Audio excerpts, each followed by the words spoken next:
Hey Connections Church, this is your 3-minute message. So in the full message this weekend, we looked at the parable of the prodigal son, probably one of the favorites in the New Testament. It comes from Luke chapter 15.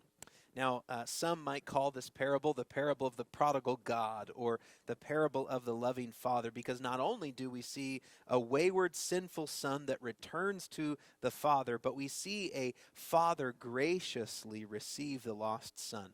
The first couple verses of Luke 15 set the context.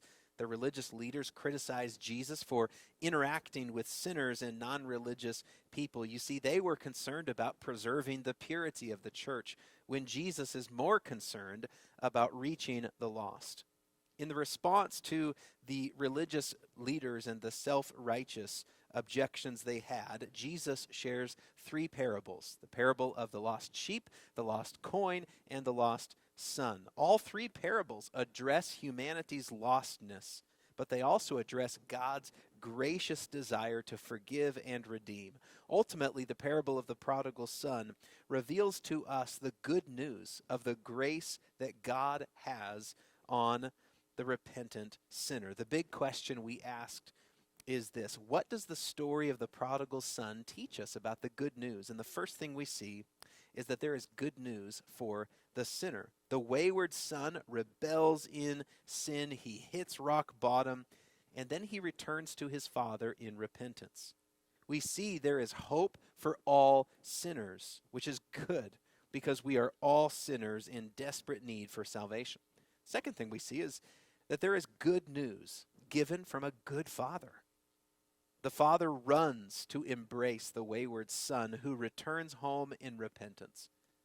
The grace of God reminds the lost sinner that we can return to God and he will redeem. But the reaction of the Father, it also models for the people of God how we also are to seek and save the lost. The good news, and then the third thing is there is good news for the self-righteous. Truthfully, the older son was just as lost as the younger son. Today there are many in church, many church goers that belong to church but do not belong to Jesus. And there is an open invitation for salvation and grace for the self-righteous as well. The prodigal son story, first thing it teaches us is to implore us to return to the gracious Father in repentance. And second, may it challenge the church to seek and save the lost with the grace that we see in the loving Father. You can check out the full message at connectbillings.com/watch.